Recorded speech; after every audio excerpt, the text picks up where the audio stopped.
नमस्कार। रोज की तरह हम हैं हाजिर आसनसोल टाइम्स में।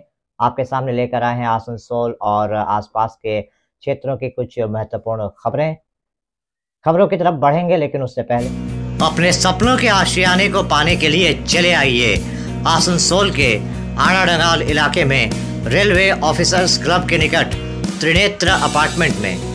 यहाँ पर आपको हर आधुनिक सुविधा जैसे lift, parking, 24 hours water supply सहित तमाम वो सुविधाएं मिलेंगी जिसका हर इंसान सपना देखता है, वो भी बिल्कुल आपके बजट में। यहाँ आपको विभिन्न बैंकों से होम लोन की भी सुविधा मिलेगी। तो फिर देर किस बात की, आज ही चले आइए Trinetra apartment, Aradangal railway officers club के निकट। मोबाइल नंबर 9832977802, 9832125354 और 9332582862। पिछले 13 अगस्त को जमुड़िया के ईकड़ा में क्लस्टर स्पंज लिमिटेड फैक्ट्री में काम करने के दौरान जमुड़िया के शेखपुर निवासी शिबू टुडू नामक एक श्रमिक बीमार पड़ गए। उन्हें आनन फानन में आसनसोल के ईएसआई अस्पताल ले जाया गया, जहां कल दोपहर उनका निधन हो गया। इसके उपरांत नौकरी की मांग को लेकर परिजनों और स्थानीय लोगों ने कल रात 9 बजे से कारखाना गेट के सामने शव को रखकर प्रदर्शन शुरू कर दिया। स्थानीय लोगों और परिजनों के प्रदर्शन के कारण गुरुवार को कोई भी कर्मचारी या अधिकारी फैक्ट्री में प्रवेश नहीं कर सके। घटना की सूचना पाकर जमुड़िया थाने की पुलिस मौके पर पहुंच गई। पुलिस ने कारखाना अधिकारियों के साथ इस मुद्दे पर बातचीत की। आखिरकार तकरीबन 15 घंटे के इंतज़ार के बाद कारखाना अधिकारियों ने मृतक की पत्नी को कारखाने में नियुक्त किया और शिबू टुडू के अंतिम संस्कार के लिए उनके परिवार को कुछ राशि प्रदान की। আর আচকটা হয়ে গেল এক সিরাটা পেকে গেল, তাই জন্য হাসপাতালে ভর্তি করেছিলাম। তো অল্প ডাক্তার জবাব দিয়ে দিচ্ছে আমরা ঠিক করতে পারবো না। তো ওরা বলছিল যে আমরা ঠিক করছি, আবার বাড়াবাড়ি চলে গেছে। কোথায় ভর্তি ছিল? আসানসোলে হসপিটালে, ইসাই হসপিটাল। কারখানায় কাজ করতে করতে অসুস্থ ছিল? হ্যাঁ, কারখানায় কাজ করতে করতে অসুস্থ ছিল? হ্যাঁ, কাজে অসুস্থ ছিল, তাই অমনি করে বলছিল। তো আমি এখন স্যার কী করবো, আমি ছোট বাচ্চা নিয়ে তো আমাকে কাজ চাই। কাজ করতে করতে এখান থেকে অসুস্থ হয়, এখানে ইএসআই ভর্তি করা হয়, তারপরে ডেট করে যায়। আমাদের এখানে দাবি আছে যে বউ আছে, একে কাজ দিয়ে যায়। ম্যানেজমেন্টের সঙ্গে আমাদের এর আগে একটা কেস হয়েছে, এর কোনো অ্যাকশন নেওয়া হয়নি, কাজ কিছু দেওয়া হয়নি। চিমা নাম একটা ওর চিমাকোড়া, আমাদের পাশের গ্রামের এইখানে শ্যামলতলায় কৃষ্ণাকোড়া। তোর মানে এই দুটো জানে করা হয়। কতক্ষণ থেকে বডিটা রাখা আছে এখানে গেটে? দুজনেরই চাকরি আজকে যেমন করা হয় দুজনের কারে। বলছি গেটে কতক্ষণ থেকে বডিটা? 12 ঘন্টা। কারখানা কর্তৃপক্ষ কথা বলেছে এই ব্যাপারে একবার? কিছু এখন কিছু কথা হয়নি। এখন আপনারা কি চাইছেন? এখন চাইছি আমরা যাতে দুজনের ইমিডিয়েটলি কাজ হোক। যতক্ষণ কাজ হবে ততক্ষণ বডি থাকবে। হ্যাঁ, যতক্ষণ না আমাদের দাবি না পূরণ করে ততক্ষণ না বডি থাকবে। কি নাম? আমার নাম প্রশান্ত বাবু। কালকে 5টার সময় এক্সপায়ার হয়ে যায় শিবু টুডু। কালকে আমরা 8টার সময় বডি এখানে নিয়ে এসেছি। তারপরে থেকে ম্যানেজমেন্টের কোনো হেলদোল নাই এখন পর্যন্ত। আমরা গত 17 তারিখে অ্যাডমিট করেছিলাম ইএসআই হসপিটালে। অসুস্থ হওয়ার কারণে ওইখানে মারা যায় 28 তারিখে 5টার সময়। তারপরে থেকে আমরা কর্তৃপক্ষ কোনো খোঁজ খবর পাচ্ছি না, এবং কি আপনাদের পুলিশ এখানে বারবার আসছে, আমাদেরকে বলছে বডি হাঁটাতে। তো আমরা একটাই দাবিতে এইখানে সম্মুখীন হয়েছি যে আমাদের ওই যে পরিবারকে একটা সিম্পেথি গ্রাউন্ডে একটা চাকরি দেওয়া হোক, ওই জানার সংসারটা বেঁচে যাবে। কিন্তু ছোট্ট দুটো বাচ্চা আছে, একটুকু ওদের দিকে দেখে পথে ম্যানেজমেন্ট যদি কিছু ব্যবস্থা করে দেন ওদের কাজের জন্য ওই ক্যাটাগরিতে, এইটাই আমি দাবি দেওয়া জানাই ম্যানেজমেন্ট কর্তৃপক্ষকে, এবং তাড়াতাড়ির মধ্যে করুন। কারণ 12 ঘন্টা পেরিয়ে গেল, অতিক্রম হয়ে গেছে, বডি ডিকম্পোজ হয়ে যাবে, বন্ধ ছাড়বে এখন। তার জন্য আমি পুলিশ প্রশাসন এবং এই ক্লাস্টার স্পঞ্জ লিমিটেডকে জানাই যে তাড়াতাড়ি করার জন্য। ম্যানেজমেন্ট কি বলেছে? ম্যানেজমেন্ট তো আমাদের সঙ্গে বসেই নেই, দেওয়া ছাওয়াই নেই, কারোর সঙ্গে ম্যানেজমেন্টের সঙ্গে কথাই হয়নি। আসছেন, আমার নাম বাবলু হাঁসদা, আমি ওদের বাড়ি জামাই, বড় জামাই। आसनसोल दक्षिण के विधायक अग्निमित्रा पाल के नेतृत्व में आज रानीगंज के डॉल्फिन मैदान से रानीगंज थाना तक एक विरोध रैली निकाली गई। इस मौके पर यहां भाजपा जिला अध्यक्ष बप्पा चटर्जी सहित भाजपा के तमाम नेता, कार्यकर्ता और समर्थक उपस्थित थे। इस मौके पर रानीगंज थाना की तरफ से थाने के सामने बैरिकेडिंग की गई थी, लेकिन भाजपा कार्यकर्ताओं ने बैरिकेडिंग को हटाने की कोशिश की, तब पुलिस के साथ भाजपा कार्यकर्ताओं की झड़प हो गई। इसके उपरांत अग्निमित्रा पाल के नेतृत्व में भाजपा कार्यकर्ता रानीगंज थाने के सामने धरना प्रदर्शन पर बैठ गए। इस मौके पर अग्निमित्रा पाल ने आरजीकर मेडिकल कॉलेज हॉस्पिटल की घटना और पश्चिम बंगाल छात्र समाज द्वारा नबान्नो चलो अभियान के दौरान पुलिस की बर्बरतापूर्ण आचरण के खिलाफ अपना गुस्सा जाहिर किया। उन्होंने कहा कि कल जब भाजपा की तरफ से बंगाल बंद का आह्वान किया गया था, वहां भी रानीगंज थाना प्रभारी विकास दत्ता की मौजूदगी में रानीगंज में बोरो चेयरमैन मुजम्मिल शहजादा, टाउन टीएमसी अध्यक्ष रुपेश यादव, टीएमसी नेता बापी चक्रवर्ती जैसे टीएमसी नेताओं द्वारा भाजपा कार्यकर्ताओं पर हमला करवाया गया, जिसमें भाजपा के कई कार्यकर्ता गंभीर रूप से घायल हो गए। उन्होंने कहा कि जब तक कोलकाता मेडिकल कॉलेज हॉस्पिटल की पीड़िता को इंसाफ नहीं मिलता, तब तक भाजपा का यह आंदोलन जारी रहेगा।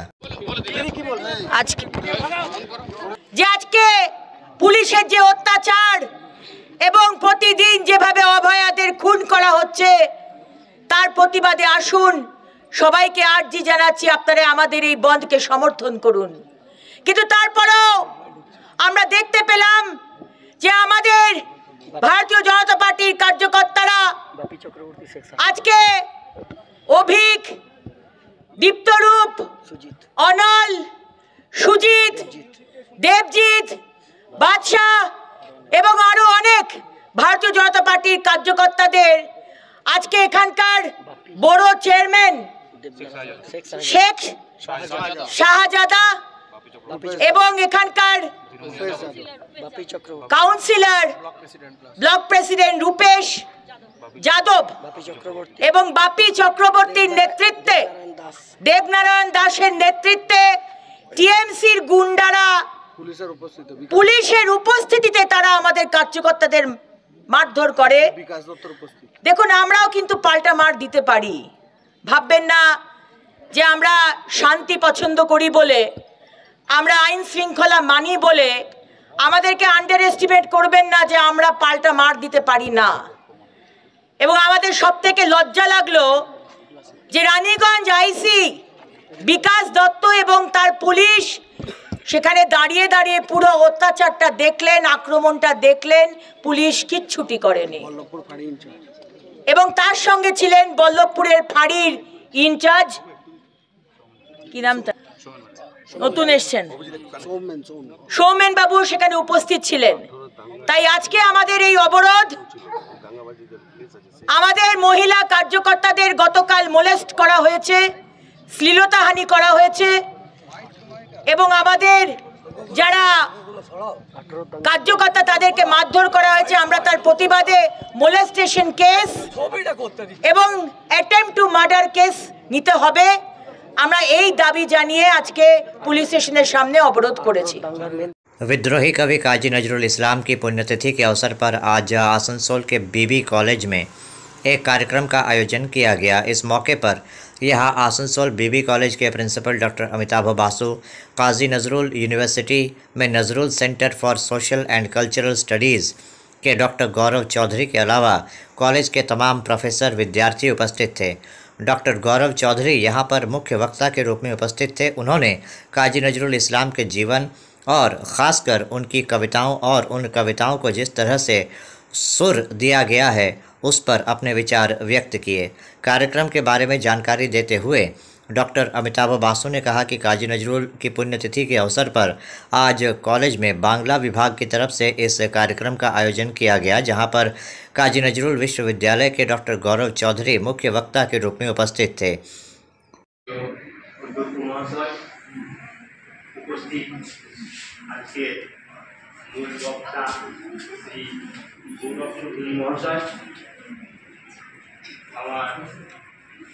বাংলা বিভাগে এবং অন্যান্য বিভাগে সমস্ত শিক্ষক শিক্ষিকাগণ উপস্থিত আছেন এবং আমার স্নেহে ছাত্রছাত্রী আজকে এমন একজনের মৃত্যুদিন যে মানুষটা অন্য ধর্ম অন্য সম্প্রদায় হয়েও আমাদের বাঙালি হৃদয়ে এক বিশিষ্ট আসন অধিকার করে রয়েছে। যে জায়গাটা থেকে স্যার বলে গেলেন উনি আমাদের এই পশ্চিম বর্ধমানের ভূমিপুত্র এবং যে দারিদ্রতার মধ্যে যে উনি বড় হয়েছেন সেই দারিদ্রতাই ওনাকে সমৃদ্ধ করেছে। তার বিভিন্ন লেখনীতে যে আগুনের ফাড়ার মতন গান কবিতা বেরিয়েছে।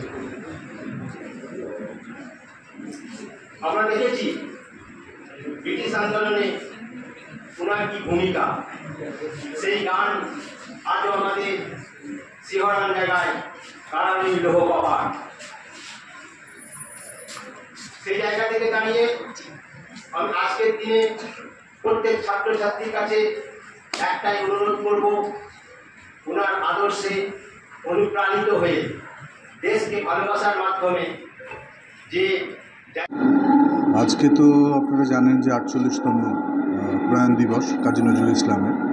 তো আজকে যে বিষয় নিয়ে এখানে আলোচনা হবে সেটা হচ্ছে যে নজরুলের এই যে গান এবং তার যে নানা রকম সুরের আমরা তো জানতে পারি যে অনেক কিছু পরিবর্তন হয়ে গেছে, কিছু থেকেছে, কিছু হারিয়ে গেছে। তো সেই অতীত যে দিনের যে স্মৃতিগুলো, সেই স্মৃতিগুলোকে আরেকবার আমরা ফিরে দেখা এবং কিভাবে তার বিবর্তনগুলো হয়েছে এবং গানের সুরের হতে পারে, গানের কথার হতে পারে, গায়কী হতে পারে, তার প্রকাশভঙ্গির নানা রকম দিক হতে পারে। তো সেইগুলোকে নিয়ে আজকের এই আমার বক্তব্যের জায়গাটা সম্পূর্ণ। এবং এটার জন্য যে বিবি কলেজ মানে শহরের এত প্রাচীন একটি কলেজ, তারা যে এই একটা উদ্যোগ নিয়েছেন এটা খুব প্রশংসনীয়। আমার নাম গৌরব চৌধুরী, আমি Nazrul Centre for Social and Cultural Studies Kazi Nazrul বিশ্ববিদ্যালয় তার রিসার্চ অ্যাসোসিয়েট, এবং তার সাথে যে ওখানে যে আমরা গড়ে তোলার চেষ্টা করছি নজরুল আর্কাইভ, এবং সেখানে গ্রামোফোন রেকর্ডের একটা আর্কাইভ বলতে পারেন, যেখানে 5000 রেকর্ড এখন পর্যন্ত আছে গ্রামোফোন রেকর্ড। তো সেখানে অ্যাক্টিং কিউরেটর হিসেবে আমি আছি।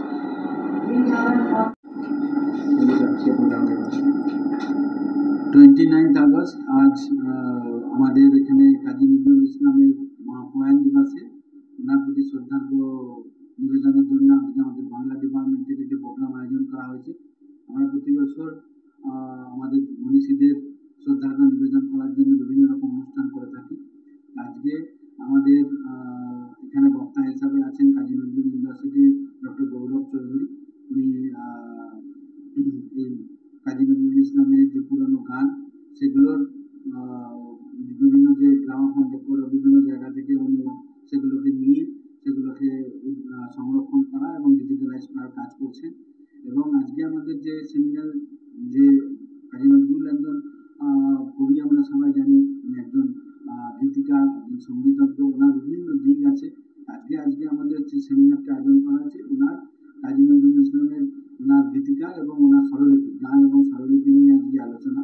এবং এই আলোচনায় আমাদের ছাত্রছাত্রীরা, বাংলা বিভাগের সমস্ত টিচাররা ওনারা আছেন এবং ওনার এই বিশেষ দিকটিতে আলোকপাত করা হবে এবং ওনাকে আমাদের শ্রদ্ধার্ঘ কলেজের পক্ষ থেকে শ্রদ্ধার্ঘ নিবেদন করা হবে এবং আমাদের ছাত্রছাত্রীরা যারা নজরুলের গান এবং ওনার যে সুর, যে বিভিন্ন বিষয় নিয়ে যারা আগ্রহী তারা অনেক কিছু জানতে পারবে এবং তাদের এগুলো বাংলা বিভাগের এগুলো আমাদের কারিকুলামের পাঠ হিসাবে করা হচ্ছে প্রোগ্রামগুলো। আমরা এরকম প্রোগ্রামগুলোর মাধ্যমে স্টুডেন্টদেরকে আরও আমাদের যে মনীষীরা রয়েছেন তাদের সম্বন্ধে যারা ভালো জানতে পারেন সেই জন্য আমরা প্রোগ্রাম অর্গানাইজ করে থাকি এবং তার সঙ্গে সঙ্গে আমাদের মনীষীদের প্রতি আমাদের কলেজের যে শ্রদ্ধার্ঘ, কলেজের পক্ষ থেকে শ্রদ্ধার্ঘ সেটা আমরা নিবেদন করি। अभी वक्त हो चला है एक छोटे से ब्रेक का, बने रहिए हमारे साथ। आने वाले त्योहारों के मौसम को और भी खूबसूरत बनाने के लिए हमजा फैशन और हमजा कलेक्शन आसनसोल के लोगों के लिए लेकर आए हैं कई नए कलेक्शन। जी हाँ, अपने व्यक्तित्व को चार चांद लगाने और लेटेस्ट फैशन के परिधानों के लिए आपको आना ही होगा हमजा फैशन और हमजा कलेक्शन। यहाँ आपको मिलेगा लेटेस्ट फैशन और पारंपरिक परिधानों का ऐसा कलेक्शन जो आपको और कहीं नहीं मिलेगा, वो भी बिल्कुल आपके बजट में। हमजा फैशन और हमजा कलेक्शन में हम लेकर आए हैं lehenga, kurti, sharara, crop top, sari, suit piece तथा नकाब भी। पुरुषों के लिए भी हमजा फैशन और हमजा कलेक्शन में हैं शूटिंग और शर्टिंग के कपड़े। हमजा फैशन और हमजा कलेक्शन में ख़रीदारी करने पर ग्राहकों को मिलेंगे आकर्षणीय उपहार भी। तो आज ही चले आइए हमजा फैशन और Hamza collection, GT road opposite Asansol head post office. Contact number 7602284999। Hamza fashion में मेंस कलेक्शन, जहां आपको पुरुषों के परिधानों के लेटेस्ट कलेक्शन की विशाल रेंज मिलेगी। विद्रोही कवि काजी नजरुल इस्लाम के पुण्यतिथि के अवसर पर आज आसनसोल दुर्गापुर विकास प्राधिकरण के कॉन्फ्रेंस हॉल में एक कार्यक्रम का आयोजन किया गया। इसमें पश्चिम बर्धमान जिला शासक एस पोन्नबलम, आसनसोल दुर्गापुर विकास प्राधिकरण के चेयरमैन कवि दत्ता सहित ज़िले के तमाम प्रशासनिक अधिकारी, कर्मचारी और अन्य व्यक्ति उपस्थित थे। यहाँ पर सभी ने काजी नजरुल इस्लाम की तस्वीर पर श्रद्धा सुमन अर्पित किया। इसके उपरांत यहाँ पर सांस्कृतिक कार्यक्रम का भी आयोजन किया गया। उपस्थित आছেন সম্মানীয় জেলা শাসক শ্রী এস পোন্নবলম মহাশয়, উপস্থিত আছেন এডিডিএর সম্মানীয় চেয়ারম্যান শ্রী কবি দত্ত মহাশয়, উপস্থিত আছেন বিশিষ্ট ব্যক্তিবর্গ, শিল্পীবর্গ, সাংবাদিক বন্ধুরা যারা কবিকে ভালোবাসেন, শ্রদ্ধা করেন। বাংলায় একটা প্রবাদ আছে, কানা ছেলের নাম পদ্মলোচন। এর অর্থ নামের সাথে ব্যক্তির কাজের মিল সাধারণত থাকে না, বরং উল্টোটাই হয়। কিন্তু দুর্ভাগ্যজনকভাবে নামের সাথে কবির জীবনে অদ্ভুত মিল। আমাদের জেলার চুরুলিয়া গ্রামে জন্ম কবির। ছোটবেলার নাম ছিল দুখুমিয়া। সেই বালককালে কবির যে পিতামাতা যোগ দিয়ে দুঃখযাত্রা শুরু হয়েছিল তা কবিকে আঁকড়ে রেখেছিল সারা জীবন। টমাস হার্ডির একটা কবিতা আছে, সেখানে তিনি লিখছেন, আই বেড টুমরো টু সরো and thought I might pass her by. She made no answer. দুঃখ কবিকে সারা জীবন আঁকড়ে ধরেছিল ঠিকই, কিন্তু কবিকে দুঃখী করেনি, করেছে রাজার রাজা। তাকে করেছে প্রতীক, পর্বত প্রমাণ প্রতিবন্ধকতা ও তাকে অতিক্রমের জীবন্ত নজির। কবি প্রাবন্ধিক, গীতিকার, সৈনিক, বিপ্লবী, বিদ্রোহী, লোকশিল্পী, প্রেমিক, ধার্মিক ও মানবপ্রেমী কবি কাজী নজরুল ইসলাম। নজরুল সেই সাধক যিনি ইসলামী ভক্তিগীতি, গজলে, নাচ গানের স্রষ্টা। তিনি সেই সাধক যার ভক্তিগীতি ছাড়া শ্যামাপুজো যেন পূর্ণতা পায় না। তিনি সেই সাধক যার পদ না গাইলে বৈষ্ণব হওয়া সার্থক হয় না। তিনি গীতিকার, সঙ্গীত পরিচালক। তার রচিত গানের সংখ্যা কবিগুরুর রচিত গানের থেকে কম নয়। তিনি অনেক গীত লিখেছিলেন যেখানে প্রেম আর প্রকৃতি মিলেমিশে এক অদ্ভুত চিত্রকল্প তৈরি করেছে। তিনি যখন তার প্রেমিকের খোঁপায় ফুল দেওয়ার কথা বলেন, সে ফুল আকাশের তারার ফুল। সারিবদ্ধ হাতদের নিয়ে তিনি তার প্রেমিকের গলায় মালা পরাবেন, আলতা পরাবেন আকাশের রামধনু থেকে রং নিয়ে। প্রকৃতি প্রেম আর মানব প্রেম যেন মিলেমিশে গেছে। তিনি দেশপ্রেমিক, তার দেশপ্রেম আন্তর্জাতিক তাৎপর্য পায় যখন পাশের দেশ বাংলাদেশ তাকে জাতীয় কবির মর্যাদা দেয়। আমাদের রাজ্যে কবির মৃত্যুদিন যথাযথ মর্যাদায় সব প্রতিটি জেলায় এবং রাজ্য স্তরে যথাযথ সম্মানের সাথে পালিত হচ্ছে। আমার কথা আর দীর্ঘায়িত করবো না। কবির মানব প্রেম, বিশেষত নিপীড়িত মানুষের প্রতি তার অগাধ ভালোবাসার প্রকাশ, দুটি কথা বলে শেষ করব। তার মানুষ বলে একটা কবিতা তিনি লিখেছিলেন, সেখানে তিনি বলছেন, কাহারে করি চোখিনা তুমি ভাই, কাহারে মারি চলাথি, হয়তো উহারি বুকে ভগবান জাগিয়েছেন দিবারাতি। তারপরে তিনি বলেছেন তার সেই বিখ্যাত লাইন, অথবা হয়তো কিছুই নয় সে মহান উচ্চ নহে, আছে ক্লেদাক্ত ক্ষত বিক্ষত পড়িয়া দুঃখ দহে, তবু এই পৃথিবীর যত গ্রন্থ ভজনালয় ওই একখানি ক্ষুদ্র দেহের সমপবিত্র নয়। তিনি সমস্ত ধর্ম, তার উপরে তিনি মানবতাকে স্থান দিয়েছেন, মানুষকে ভালোবেসেছেন। কবির মৃত্যুবার্ষিকী অনুষ্ঠানে মানবপ্রেমিক কবিকে বিনম্র শ্রদ্ধা জানাই, সকলকে স্বাগত জানাই। নমস্কার। आसनसोल नगर निगम की तरफ से आज विद्रोही कवि काजी नजरुल इस्लाम की पुण्यतिथि के अवसर पर आश्रम मोड़ इलाके में स्थित उनकी प्रतिमा पर माल्यार्पण किया गया। इस मौके पर यहां आसनसोल नगर निगम के चेयरमैन अमरनाथ चटर्जी, नगर निगम के कानूनी सलाहकार रविउल इस्लाम, आसनसोल नगर निगम के ऑफिस सुपरिटेंडेंट वीरेन अधिकारी, कल्लोल राय के अलावा आसनसोल नगर निगम के तमाम कर्मचारी और अधिकारी उपस्थित थे। यहाँ पर सभी ने काजी नजरुल इस्लाम की प्रतिमा पर माल्यार्पण किया। ঠিক এই দিনটাতে ঠিক সকাল গড়িয়ে যখন দুপুর শুরু হয়, ঠিক সেই সময় নজরুল ইসলাম না ফেরার দেশে চলে গিয়েছিলেন, কিন্তু তার অমর কবিতা তাকে এখনও অমর করে রেখেছে। তাই আমরা বাধ্য হই ঠিক এই সমস্ত দিন এবং তার জন্মদিনে এবং সারাটা বছর আমরা কবি নজরুল ইসলামের লিখিত কবিতা, যে আন্দোলনের পথ দেখায়, যে আন্দোলনকে এগিয়ে নিয়ে যাওয়ার জন্য সাহায্য করে। আমরা পরাধীন ভারতে দেখেছিলাম তার কবিতা, তখনও নেতাজি সুভাষচন্দ্র বোস, তখনও বিনয় বাদল দীনেশ, তখনও দেখেছি সুশীল ধারার মতন স্বাধীনতা সংগ্রামীদের, মাতঙ্গিনী হাজরাকে দেখেছি যে নজরুলের কবিতা নিয়ে নজরুলের কবিতা পড়তে পড়তে বিদ্রোহীর কথা চিন্তা করতেন, ব্রিটিশ সাম্রাজ্যের বিরুদ্ধে আন্দোলন করার কথা চিন্তা করতেন। আজকের এই দিনটা আমাদের কাছে খুবই মর্মাহত। উনি যদি মাত্র 22টা বছরে সারা পৃথিবীকে যা লিখে দিয়ে গেছেন, যা গান লিখে দিয়ে গেছেন, প্রায় 3500 গান, যে শ্যামাসঙ্গীত তিনি রচনা করে দিয়ে গেছেন বাংলা আধ্যাত্মিক ভাবধারাকে জাগাবার জন্য, এবং মুসলিম সম্প্রদায়ের মধ্যেখানে মধ্যেখান দিয়ে যে সচরিত কবিতাগুলি লিখে দিয়ে গেছেন, তা কিন্তু আজও আমাদের কাছে চিরস্মরণীয় হয়ে রয়েছে। আমরা এখনও যখন নিজেরা নিজেদের জায়গায় হেরে যাই, যখন আমরা সঞ্চিতা করি এবং যখন আবার আমরা ভাবতে শুরু করি যে না, পৃথিবীতে হারানোর কিছু নেই, পৃথিবীতে হতাশার কোনো জায়গা নেই, নজরুলের মতন একজন দৈন্য পরিবার থেকে আসা মানুষ সারা পৃথিবীকে জয় করে যদি নিজের নামকে প্রতিষ্ঠিত করতে পারে এবং লক্ষ লক্ষ মানুষকে বাঁচার মন্ত্র যদি দিয়ে যেতে পারে, তাহলে আমরা কেন পারবো না?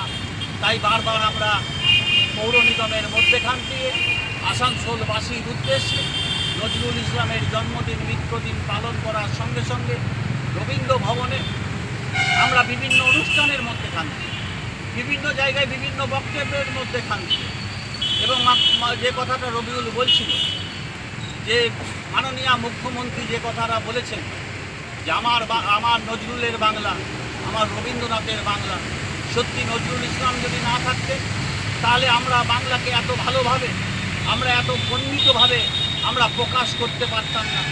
বিগত দিনের কবিরা বিভিন্ন রকমভাবে বর্ণিত করে গেছে, কিন্তু পরাধীন ভারতবর্ষে ব্রিটিশ সাম্রাজ্যের বিরুদ্ধে বাংলা থেকে যে গর্জে ওঠা স্বাধীনতা সংগ্রামী ছিল, তাদের যে বীজ মন্ত্র ওই কবিতার মধ্যেখান দিয়ে তিনি লিখিত করে দিয়ে গেছেন, তা আজকে আমরা খালি চিন্তা করি, ভাবনা করি এবং আলোচনা করি। আজকে আমার বক্তব্যকে দীর্ঘায়িত না করে শুধু আসানসোলবাসীর উদ্দেশ্যে বলব যে আপনারা বিভিন্ন সময় যেখানে অন্যায় থাকবে প্রতিবাদ করুন, নজরুলের কথা বলুন, রবীন্দ্রনাথের কথা বলুন, তাদের প্রেমের কথা বলুন, তাদের জীবন ধারণের কথা বলুন। এই সাময়িক জীবনের মধ্যেখান দিয়ে তিনি যখন লিখছেন, আবার তিনি সেনার কাজে নিযুক্ত হয়ে যাচ্ছেন পল্টন বাহিনীতে। তিনি হাবিলদার পর্যন্ত হয়ে যাওয়ার পরে যখন প্রথম বিশ্বযুদ্ধ বন্ধ হয়ে যায়, তখন আবার তিনি ভারতবর্ষে ফিরে এসে চুরুলিয়াতে চলে এলেন। সেখান থেকে কলকাতা গেলেন, কলকাতা থেকে বিভিন্ন জায়গায় করলেন। তার লেখাপড়ার জীবন খুব কষ্টকর, মানুষের সাহায্যের মধ্যেখান থেকে ছেলে, কিন্তু তিনি নিজেকে তৈরি করেছিলেন। পরবর্তীকালে রবীন্দ্রনাথের মতন বিশ্বকবি স্বীকৃতি দিয়েছিলেন নজরুলকে এবং বলেছিলেন যে নজরুল যেদিন হাঙ্গার স্ট্রাইক করেছিলেন বিদ্রোহী কবিতা লেখার পরে জেলের মধ্যেখানে, রবীন্দ্রনাথ ঠাকুর বলেছিলেন যে তুমি হাঙ্গার স্ট্রাইক উইথড্র করো, নাহলে সাহিত্যের ক্ষতি হয়ে যাবে। নজরুলের পবিত্র সরকার সেই সময় সেই চিঠি পৌঁছে দিয়েছিলেন জেলে, এবং নজরুল সেই চিঠি পেয়ে হাঙ্গার স্ট্রাইক উইথড্র করেছে। রবীন্দ্রনাথের कोलकाता के आरजीकर मेडिकल कॉलेज हॉस्पिटल में महिला डॉक्टर के साथ बलात्कार और हत्या के विरोध में आज आसनसोल के रविंद्र भवन के सामने वामपंथी संगठनों सीटू, कृषक सभा, खेत मजदूर यूनियन, बैंक बीमा और 12 जुलाई कमेटी की तरफ से साझा तरीके से विरोध प्रदर्शन किया गया। इस मौके पर यहाँ democratic youth federation of India या DYFI की नेत्री मीनाक्षी मुखर्जी, आसनसोल के पूर्व सांसद वंश गोपाल चौधरी, पार्थो मुखर्जी के अलावा विभिन्न वामपंथी संगठनों के नेता कार्यकर्ता उपस्थित थे। यहाँ पर सभी नेताओं ने महिला डॉक्टर की हत्या की कड़ी निंदा की और जो भी दोषी हैं उनको चिन्हित करके कड़ी से कड़ी सज़ा देने की मांग की। उन्होंने कहा कि प्रशासन की तरफ से पहले दिन से ही असली दोषियों को छुपाने की कोशिश की जा रही थी, लेकिन अब ऐसा नहीं होगा। उन्होंने कहा कि वामपंथी संगठन DYFI और SFI पहले दिन से ही इस मुद्दे पर आंदोलन करता रहा है और जब तक इस मामले में सभी असली दोषियों को सज़ा नहीं मिलती उनका आंदोलन जारी रहेगा। আমাদেরকে দীর্ঘক্ষণ এবং দীর্ঘদিন চালাতে হবে যে কেন রাজ্যের মাটিতে এই ধরনের ঘটনা পরপর ঘটছে। আর আরজিকরের ঘটনাকে, এই তিলোত্তমার ধর্ষণ এবং খুনকে কেন এই রাজ্যের মাটিতে প্রশাসন এবং আরজিকরের একটা বড় অংশ ধামাচাপা দিতে চাইছে, তার কারণ মনে রাখতে হবে। আরজিকরের এই ঘটনা শুধু আরজিকরে ঘটেনি, এই ঘটনা প্রতিদিন এই ভারতবর্ষের বুকে 80 জন আমাদের মা বোনেরা এই ধর্ষণের শিকার হচ্ছেন। হাজার পাতা দুর্নীতির রিপোর্ট জমা পড়ার পরেও কেন ওই কলেজের প্রিন্সিপাল গ্রেপ্তার হলেন না এবং তার বিরুদ্ধে সরকার কোনো পদক্ষেপ গ্রহণ করলেন না? আমাদের দ্বিতীয় কথা, ওই কলেজের প্রিন্সিপালের পরপর দুবার নোটিশ এলো ট্রান্সফারের অর্ডার, তারপরেও ট্রান্সফার হলো না। কেন হলো না? কোথায় দুর্নীতি? এই দুর্নীতির জাল শুধু আরজিকরের মধ্যে নেই, প্রতিটি স্বাস্থ্য কেন্দ্রে এই দুর্নীতির জাল লুকিয়ে আছে। আর এই দুর্নীতির জাল থেকে মুক্ত পাওয়ার জন্যই এই ঘটনাকে ধামাচাপা দিতে চাইছে। তাই আমরা বলেছি যে দোষী ব্যক্তিদেরকে অবিলম্বে শাস্তি দিতে হবে। নির্যাতিতাকে যারা খুন করলেন তাদেরকে অবিলম্বে শাস্তির ব্যবস্থা করতে হবে। সেদিন আরজিকরকে যারা ভাঙচুর করলেন প্রমাণ লোপাটের জন্য, তাদেরকে অবিলম্বে শাস্তির ব্যবস্থা করতে হবে। আর এই শাস্তির দাবিতেই ছাত্র, যুব, মহিলা, শ্রমিক, কৃষক, ক্ষেতমজুর ঐক্য আমরা ঐক্যবদ্ধভাবে লড়াই আন্দোলনের রাস্তায় নেমেছি। আমরা এই কথা বলতে চাইছি, এই যে বিরাট যুদ্ধে নেমেছি, এই বিরাট যুদ্ধে আমরা একা এই যুদ্ধ লড়তে পারবো না। এই যুদ্ধে পশ্চিমবাংলার সাধারণ মেহনতি খেটে খাওয়া মানুষ, শ্রমিক, কৃষক, ছাত্র, যুব, মহিলা, সব অংশের মানুষের কাছে আমরা আহ্বান জানিয়েছি, আসুন এই লড়াইটা আমরা একসাথে লড়ি। এই লড়াইটা আমাদেরকে একসাথে লড়তে হবে। কারণ যে বিরাট লড়াই, যে লড়াইটাই তারা ধামাচাপা দিতে চাইছে, যাতে ধামাচাপা না দিতে পারে, তার জন্য আমাদেরকে একসাথে লড়তে হবে। এই একসাথে লড়ার আহ্বান জানিয়ে সকলকে অভিনন্দন, লাল সালাম জানিয়ে আমি আমার কথা শেষ করছি। ইনকিলাব জিন্দাবাদ করবেন। আর আমাদের 12:30 মধ্যে শেষ করতে হবে, কারণ দুর্গাপুরে যে ঘটনা কালকে ঘটেছে আমি আর আপনাদের কাছে তার ব্যাখ্যাতেও যাব না। পরিষ্কার মুখ্যমন্ত্রী টেলিভিশনে যখন বলেছেন যে ফোঁস করো, ফস করার পরেই বিমল দাশগুপ্ত ভবনে বোম করেছে। ফস করার পরেই প্রথম মহিলাদের ওপরে তাদের ধাক্কা মেরে চুলের মুঠি ধরে রাস্তায় ফেলে সন্ধ্যা মণ্ডল নার্স, দুর্গাপুর স্টিল প্ল্যান্টের নার্স ছিলেন উনি, শ্রমজীবী মহিলাদের উনি প্রতিনিধিত্ব করেন, তার কোমরে অপারেশন আছে, তাকে ফেলে যেভাবে মেরেছে সেই ছবি আপনারা দেখেছেন। এবার এই বাহিনী আজ অব্দি গত 20 বছরে এরকম দুর্গাপুর সিটি সেন্টারে ইতিহাস নেই যে বেলা 3টে-4টের পর থেকে বোমাবাজি। এই সরকারের যদি বিন্দু মাত্র লজ্জা থাকে, বিন্দু মাত্র যদি এই সরকারের লজ্জা থাকে, তাহলে বলা উচিত যে যা করা হয়েছে ভুল হয়েছে এতক্ষণ পর্যন্ত। এরপরে আমরা সরকার চালানো মানে রাজধর্ম। রাজধর্মে সবসময় দলের ধর্ম পালন করা যায় না। বুদ্ধদেব ভট্টাচার্য, জ্যোতি বসু যখন মুখ্যমন্ত্রী ছিলেন, জীবনে কোনোদিন নির্বাচন ঘোষণা হওয়ার পরে কোন জেলা শাসক, কোন পুলিশের এসপি, কমিশনার, যা নিয়ম আছে ইলেকশন কমিশনের, তাদের সঙ্গে কোনো যোগাযোগ রাখতেন। ওরা বলে সব দলবাজি, অমুক তমুক। দলবাজি তো যা দেখার পশ্চিমবাংলা যা দেখেছে, এরপরে আর কিছু দেখার আছে কিনা এটাই সন্দেহ আছে। যাই হোক, আমি আর কথা বাড়াবো না। আমাদের বিভিন্ন গণসংগঠন সবাই মিলে এখানে আছে, মাঝে গানও হবে, আর এই তীব্র রোদ আছে, আমাদেরকে তাড়াতাড়ি শেষ করতে হবে। কমরেড মীনাক্ষী মুখার্জি আজকে দুর্গাপুরে গেছে, ফিরবে এখানে একটু বাদে। কমরেড গৌরাঙ্গ চ্যাটার্জি ওর সাথে আসবেন। সেটা বলছেন যে বদল নয়, মানে বদলা ভয় পেয়ে গেছেন, তাই চেষ্টা করছেন গোটা রাজ্যের প্রতিবাদী স্বরকে দমানোর। কিন্তু উনি জানেন না যে রাজ্যের উনি মুখ্যমন্ত্রী, সেই রাজ্যটার নাম পশ্চিমবঙ্গ। এখানে প্রতিবাদ করার জন্য কেউ কারো পারমিশনও নেয় না, আর কেউ কারো ভয়েও মাথা নামিয়ে থাকে না।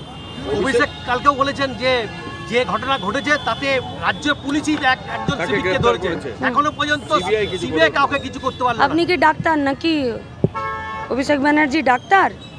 ডাক্তাররা বলছে যে একাধিক বিষয়, সেমিনার হল ভেঙে দিলেন, রেস্টরুম ভেঙে দিলেন, বাথরুম ভেঙে দিলেন। আপনি কি পূর্ত দপ্তরের মন্ত্রী নাকি? আপনি কে এই রাজ্য সরকারের? আপনি কে? আপনি কি পুলিশ কমিশনার নাকি? আপনার পুলিশ কমিশনারই বারবার বাইরে এসে বলছে যে না, আরজি করে এই ঘটেছে ওই ঘটেছে। আর আরজি কর কেন শুধু ধরছেন? আরজি কর থেকেই এখন দার্জিলিং পর্যন্ত যা ঘটনা ঘটছে, কোন পুলিশ নিজেদের দায় অস্বীকার করবে? এই রাজ্যের কলকাতা হোক আর দার্জিলিং হোক আর আসানসোল হোক, রাজ্যের পুলিশ মন্ত্রীর নাম তো মমতা ব্যানার্জি। দায় নিতে হবে না? আরজি করে শেষ হয়ে গেছে নাকি ঘটনা? 7 বছরের একটা বাচ্চা মেয়ে নিজের পাড়ায় ধর্ষণ হয়ে গেল, 7 বছরের। এই এখন এই মাত্র খবরে আসছে। দায় নিতে হবে না? তাহলে আপনি কি করে বলে দিচ্ছেন? আর রাজ্যের পুলিশকে সার্টিফিকেট দেবার দায়িত্ব আর ঠিকা নিয়ে রেখেছেন নাকি অভিষেক ব্যানার্জি? সিবিআই যে তদন্ত, এটাকে কিভাবে দেখছেন? সিবিআই এর ট্র্যাক রেকর্ড ভালো নয়। আমাদের রাজ্যে কয়লা, গরু, বালি, নারদা, সারদা, তপনকান্দু, বগটুই, একটাতেও ট্র্যাক রেকর্ড ভালো নয়। কিন্তু গোটা রাজ্যের প্রতিবাদী মানুষেরা এবং সাধারণ মানুষেরা চাইছে যে আরজি করে সিবিআই একটু নিজেদের গতি বাড়াক এবং দ্রুততার সাথে দোষীদেরকে শাস্তি দিক, নইলে এ গোটা রাজ্যের মায়েরা, বোনেরা এবং মানুষ হিসাবে তারা সবথেকে বড় বিপজ্জনক অবস্থায় আছে। এবং একটা পাবলিক সার্ভেন্ট এবং একটা পাবলিক সংস্থা, ফলে তারা যে নিরপেক্ষতার সাথে এবং দ্রুততার সাথে মানুষের সাথে বিচার করবেন, এটুকু আশা তো রাজ্যের মানুষ সিবিআইয়ের প্রতি রাখতে পারে। এবার ওনাদের দায় হলো ওনারা ওনাদের প্রতি সাধারণ মানুষের আস্থা ভরসা রাখার জন্য যোগ্যতার এবং দক্ষতার পরিচয় দিচ্ছেন কি না। আমরা শুরুতেও বলেছি, আজও বলছি, শুধুমাত্র পুলিশ মন্ত্রী বা স্বাস্থ্যমন্ত্রী আমাদের নজরে নেই, আমাদের নজরে সিবিআইও আছে। এবং এ লড়াই দুর্নীতির বিরুদ্ধে, এ লড়াই রেপের বিরুদ্ধে, এ লড়াই রেপ করে খুনের বিরুদ্ধে। ছাত্র সমাজের যে আন্দোলন হলো, এরকম আন্দোলন কি আরো সংগঠিত হওয়ার কোনো ছাত্র সমাজের আন্দোলনের সঙ্গে ডিওয়াইএফআই এর কোনো ভূমিকা বা যোগাযোগ ছিল না। ফলত ছাত্র সমাজের আন্দোলন কারা করেছিল এবং ছাত্র সমাজের আন্দোলন তারা ফিরে করবেন কিনা সে সম্পর্কে ডিওয়াইএফআই এর একজন কর্মী হিসাবে বলার না তো এখতিয়ার আছে, না তো অধিকার আছে, না তো আমার কোনো ইচ্ছে আছে। ডিওয়াইএফআই তো আন্দোলনে আছে শুরুর দিন থেকে। ডেড বডি আটকে ছিল ডিওয়াইএফআই এসএফআই, সেমিনার হল ভাঙাটা বন্ধ করেছিল ডিওয়াইএফআই এসএফআই, পুলিশের ন্যাক্কারজনক ভূমিকা সাধারণ মানুষের সামনে এনেছে ডিওয়াইএফআই এসএফআই, রাস্তায় দাঁড়িয়ে আন্দোলন করেছে সে এসএফআই ডিওয়াইএফআই, দিনহাটা থেকে দুর্গাপুর মার খেয়েছে এসএফআই ডিওয়াইএফআই। নজর ওরা ঘোরানোর চেষ্টা করবে। আমরা আপনাদের মাধ্যমে গোটা রাজ্যের মানুষকে বলতে চাইছি, নজর ঘুরিয়ে লাভ নেই, দোষীদেরকে শাস্তি দিতেই হবে। কাকে আড়াল করার জন্য এত সব পরিপন্থী করছেন, সব পরিপন্থী জলে চলে যাবে। আপনাদের শোনা গেল যে ঐশী নামে কারো নামে অভিযোগ করেছেন, তিনি ছিলেন না, কি বলবেন এতে? সরকার যা খুশি চেষ্টা করে নিক, ওর ভাই বন্ধুদেরকেও বাঁচাতে পারবে না।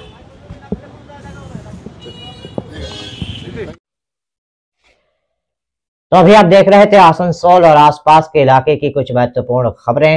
हम रोज आप तक शिल्पांचल की महत्वपूर्ण खबरों को पहुंचाते रहेंगे और अगर आपको हमारे इन खबरों से बाखबर रहना है तो आपको करना होगा एक छोटा सा काम।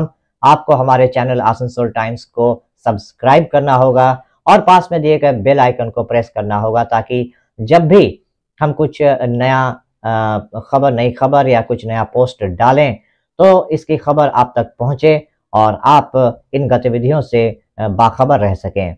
इसके अलावा आप हमारे वेबसाइट www.asansoltimes.co.in पर लॉगिन भी कर सकते हैं और वेबसाइट के जरिए और हमारे पोर्टल के जरिए शिल्पांचल की हर छोटी बड़ी गतिविधियों से बाखबर रह सकते हैं, उनकी जानकारी हासिल कर सकते हैं। आज के इस बुलेटिन में इतना ही। कल फिर होगी आपसे मुलाकात। नमस्कार। हमारा अपना शहर आसनसोल, इसे स्वच्छ और निर्मल रखने की जिम्मेदारी हमारी है। आसनसोल पौरसभा शहर के सुंदर एवं निर्मल करते बद्धपरिकर। पौरसभार এই চেষ্টায় সুনাগরিক হিসেবে আমাদেরও কিছু কর্তব্য আছে। यहाँ वहाँ प्लास्टिक फेंकना और थूकना, गंदगी फैलाना, ऐसी कुछ आदतें हैं जिनका त्याग करना हमारे साथ साथ हमारे शहर के स्वास्थ्य के लिए भी बेहद जरूरी है। তাই আসুন আমরা প্রতিজ্ঞা নিই, যেখানে সেখানে আবর্জনা ফেলবো না, ধূম্রপান ত্যাগ করব, শহরকে দূষণ মুক্ত করতে গাছ লাগাবো और अपने शहर आसनसोल को बनाएंगे स्वच्छ, सुंदर और निर्मल। आसनसोल नगर निगम द्वारा जनहित में जारी।